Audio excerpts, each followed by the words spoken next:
Hello students, good morning to all.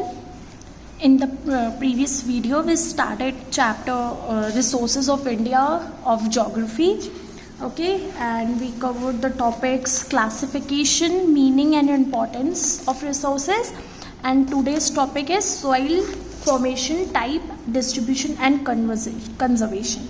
Okay, मतलब soil क्या है? soil हमारा natural resource है जिसका formation, types of soil, soil distribution और सॉइल कंजर्वेशन हम इस टॉपिक में कवर करेंगे.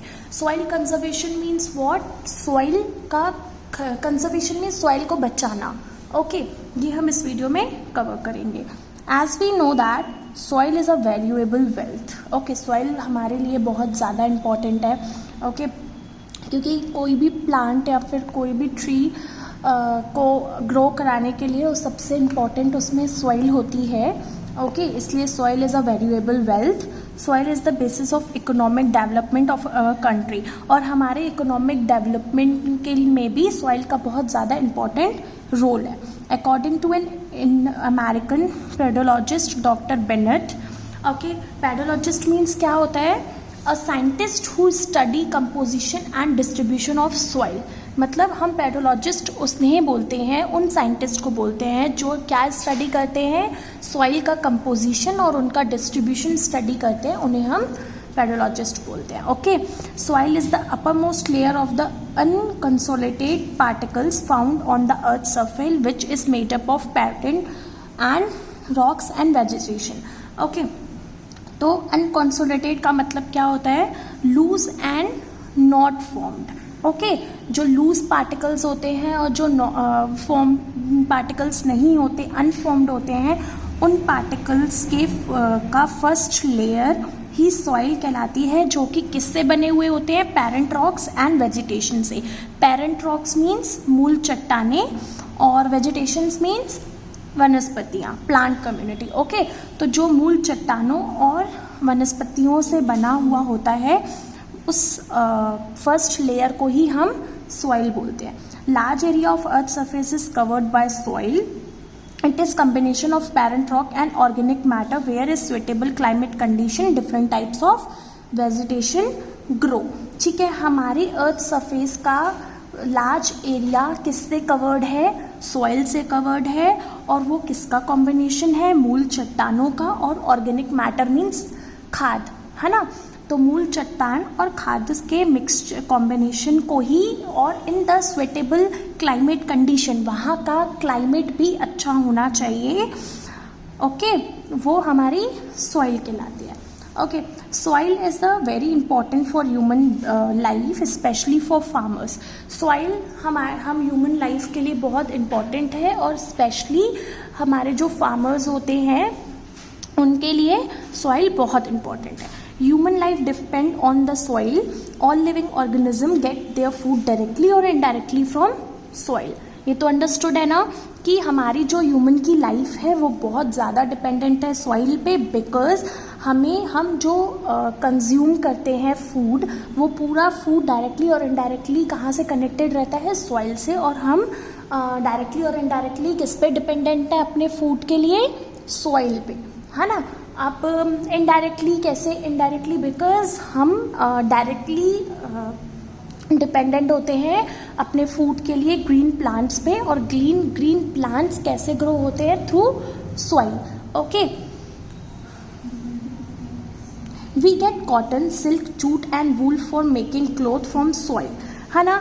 और हम जो वियर करते हैं, हमारे जो नेसेसिटीज़ हैं, फूड, शेल्टर एंड क्लोथ, तो फ्लूड के लिए तो हम डायरेक्टली इनडायरेक्टली डिपेंड हो गए सॉइल पे. और जो हमारा सेकेंड इम्पॉर्टेंट फैक्टर है हमारे लिविंग स्टैंडर्ड का, दैट इज़ क्लोथ, वो भी हमें किसके ऊपर डिपेंडेंट होते हैं? हम सॉइल पे, क्योंकि सॉइल से ही हमें कॉटन, जूट और सिल्क मिलता है. Okay, example, sheep eat grass and give us wool. Silk worm survive on vegetation and vegetation grow in soil. तो हम कैसे कैसे, एग्जाम्पल मैंने आप लोगों को दे दिया कि हम कैसे डायरेक्टली और इनडायरेक्टली डिपेंडेंट है. क्योंकि शीप जो होती है जिससे हमें वूल मिलता है, वो क्या कंज्यूम करती है? वो क्या खाती है? ग्रास खाती है. ओके, और जो ग्रास हमें कहाँ से मिलती है? सॉइल से. Okay, silk worm survive on vegetation and vegetation grow in soil, है ना। सिल्क वॉर्म्स कहाँ पे सर्वाइव करते हैं? सिल्क वॉर्म्स का हम अच्छे क्लाइमेट में, अच्छे जहाँ पे वेजिटेशन अच्छा होगा वैसे सिचुएशन में सर्वाइव करते हैं, वैसे कंडीशन में सर्वाइव करते हैं। और वेजिटेशन अच्छा कहाँ पे होगा? जहाँ पे अच्छी सॉइल होगी। Okay, our industry like animal rearing, agriculture and forest based industries all depend on soil also. Okay, so soil is the basis of our life. यहाँ से हमें ये क्लियर हुआ कि soil हमारे लिए कितनी ज़्यादा important और कैसे कैसे important है. Okay, then the history of civilization is the history of the soil and the education of individual begins from the soil. इसलिए हमारी हिस्ट्री में भी ये कहा गया है कि हमारे अच्छे सिविलाइजेशन के लिए, अच्छे एजुकेशन के लिए सबसे पहले इंडिविजुअल क्या पढ़ता है? That is soil. और सॉइल हमारा क्या है? नेचुरल रिसोर्स है. इसलिए हम सॉइल वाले टॉपिक को रिसोर्सेज चैप्टर में पढ़ रहे हैं. ओके, देन है formation of soil. Okay, soil is a renewable resource. Renewable resource क्या होते हैं? मैंने आप लोगों को प्रीवियस वीडियो में समझाया था ना कि रिन्यूएबल रिसोर्स और नॉन रिन्यूएबल रिसोर्स क्या होते हैं. रिन्यूएबल रिसोर्सेज वो रिसोर्सेज होते हैं जो रीजनरेट होते हैं. ओके, लेकिन नॉन रिन्यूएबल रिसोर्सेज ऐसे रिसोर्सेज होते हैं जो रीजनरेट नहीं हो सकते, रिसाइकल नहीं हो सकते. अगर एक बार वो फिनिश होते हैं तो वो फिर हमें वापस नहीं मिलते. लेकिन रिन्यूएबल रिसोर्सेज ऐसे होते हैं जिनको हम डे बाय डे और सम पीरियड ऑफ टाइम हम रिन्यू कर सकते हैं, रीजनरेट कर सकते हैं. ओके, तो सॉइल भी हमारा रिन्यूएबल रिसोर्स है. लेकिन सॉइल की जो फॉर्मेशन प्रोसेस है वो काफ़ी स्लो होती है and that takes long period of time. Okay, to format again. हम सॉइल को रिन्यूएबल रिसोर्स तो कहते हैं, लेकिन सॉइल जो है वो उसकी जो फॉर्मेशन प्रोसेस होती है वो बहुत स्लो होती है, तो वो बहुत ज़्यादा टाइम लेती है वापस से फॉर्मेशन के लिए, राइट. तो इसीलिए it takes 100 of years in the formation of 1 centimeter thick layer of soil. Means in the formation of 2.5 centimeter thick layer more than 1000 years will be required. इसका मतलब अगर सॉइल रिन्यूएबल रिसोर्स तो है, लेकिन हमें उसे फिर भी कंजर्व करके चलना चाहिए, फिर भी हमें उसे बचा के चलना है. क्यों? क्योंकि वो सॉइल का जो फॉर्मेशन है वो एक लेयर के लिए, 1 सेंटीमीटर थिक लेयर बनाने के लिए 100 ईयर्स से भी ज़्यादा लेता है. ठीक है, दैट मीन्स अगर हमें उसकी 2.5 सेंटीमीटर लेयर चाहिए तो उसके लिए हमें थाउजेंड्स ऑफ ईयर्स वेट करना पड़ेगा. Okay, plain surface is the best for the formation of soil because least problems are created here during the formation. और वहाँ सॉइल फॉर्मेशन की सरफेस कैसी होनी चाहिए? जहाँ पे हम सॉइल को फॉर्म कर रहे हैं वहाँ की सरफेस प्लेन होनी चाहिए, सो दैट जो भी प्रॉब्लम्स हैं वो नहीं आए during the process of formation. Okay, there are different factor which help in the formation of soil. अब हमारे फॉर्मेशन ऑफ ये अंडरलाइन आप कर सकते हैं मेरे साथ कि हमारे फॉर्मेशन ऑफ सॉइल के लिए क्या क्या फैक्टर्स इंपॉर्टेंट हैं. That is parent rocks, topography, climate condition which help in weathering of rocks, plants, animals and their remains. हाँ ना, हमारे सॉइल फॉर्मेशन के लिए क्या क्या ज़रूरी है? पेरेंट रॉक्स ज़रूरी है, वेजिटेशन ज़रूरी है. पेरेंट रॉक्स तो मैंने आप लोगों को पहले ही बता दिया, मूल चट्टाने. वेजिटेशन भी बता दिया, वनस्पतियाँ. क्लाइमेट कंडीशन यानी एक अच्छा क्लाइमेट, उनके जब वो फॉर्मेशन प्रोसेस होती हो तो उनके फॉर्मेशन के लिए अच्छा क्लाइमेट बहुत ज़्यादा ज़रूरी है. ओके, अब हम पढ़ेंगे soil profile. Soil profile is the sequence, colour, texture and the nature of Horizons. Horizon means layers. अब सॉइल प्रोफाइल किसे कहते हैं? सॉइल प्रोफाइल हम कह सकते हैं सॉइल के कलर को, सॉइल के टेक्सचर को, या फिर उसके लेयर्स को. Okay, superimposed one of the above and export in a pit section dug through the soil mantle. है ना, डग किसे कहते हैं? काउ डग, खाद. हमारे लिए काउ डग, काउ का गोबर एक एज अ खाद का काम करता है. ओके,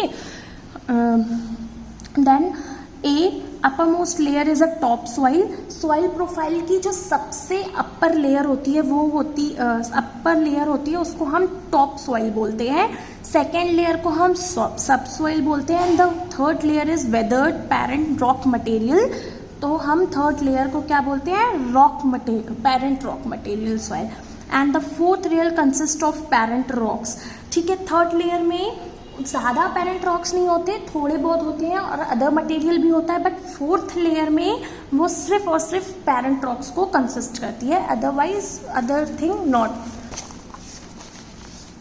देन हम यहाँ पे डायग्राम भी देख सकते हैं, यहाँ पे हम डायग्राम देखेंगे ऊपर, ये सॉइल प्रोफाइल का डायग्राम है जिसमें हम यहाँ ऊपर देख रहे हैं टॉप सॉइल, सब soil, weathered and parent material और लास्ट में सिर्फ पेरेंट रॉक्स, है ना। यहाँ पे मिक्सचर होगा, टुकड़े होंगे पेरेंट रॉक्स के, है ना, छोटे छोटे से पार्टिकल्स होंगे, बट नीचे पेरेंट रॉक्स होंगे, सिर्फ पेरेंट रॉक यानी मूल चट्टाने, है ना। तो सबसे first top layer, second layer, third layer and fourth layer, fourth layer में पेरेंट रॉक होते हैं। Okay, then top soil is the most layer is the real soil. Its important characteristic is the presence of humus and organic matter. ठीक है, top soil of the upper most layer is the real soil. सबसे ऊपर जो top soil होती है upper layer में, वो हमारी रियल सॉइल होती है। क्यों रियल सॉइल होती है? बिकॉज वहाँ पे ह्यूमस, है ना, और ऑर्गेनिक मैटर रहते हैं। ह्यूमस मतलब humidity and organic matter means खाद वहाँ पे होते हैं। Second layer is the sub soil which consist of rocks. ठीक है, छोटे मोटे जो पत्थर होते हैं वो सेकेंड सॉइल में आते हैं, जिसे हम सब सॉइल कहते हैं। देन आता है and sand particles. Third layer consist of weather parent rock material. ठीक है, मैंने क्या बता दिया, weathered parent rock material means third layer में क्या आता है, वेदर पेरेंट रॉक मटेरियल्स होते हैं। दैट मीन्स छोटे छोटे से रॉक पेरेंट्स रॉक्स और उसके साथ साथ थोड़े और बहुत पत्थर। ठीक है, लास्ट लेयर में, फोर्थ लेयर में सिर्फ पेरेंट रॉक होते हैं। पेरेंट रॉक मीन्स मोटी मोटे पत्थर के टुकड़े, चट्टाने। ओके, ये फोर्थ लेयर में होते हैं। उसके बाद आता है सॉइल टाइप्स एंड डिस्ट्रीब्यूशन। अब हम टाइप्स ऑफ सॉइल पढ़ेंगे कि एक्चुअली सॉइल कौन कौन से टाइप की होती है, बिकॉज अलग अलग प्लांट को ग्रो करने के लिए अलग अलग टाइप ऑफ क्लाइमेट के साथ अलग टाइप ऑफ सॉइल का होना भी इम्पॉर्टेंट है। Okay, soil has been classified by many scientists. India is known for its topographical structure, vegetation and diversity in the climate. Okay, diversity मतलब changes। हमारे India में अकॉर्डिंग टू मंथ्स अलग अलग weather होते हैं, अलग अलग क्लाइमेट कंडीशंस होती हैं। Therefore Indian soil are classified into following types. इसलिए हमारे इंडिया में बहुत अलग अलग टाइप के सॉइल्स पाई जाती हैं। ठीक है, पहली है एलुवियल सॉइल, सेकंड है ब्लैक सॉइल, थर्ड है रेड सॉइल, फोर्थ है डेजर्ट सॉइल एंड फिफ्थ है माउंटेन सॉइल एंड एक और सॉइल है लेटराइट सॉइल।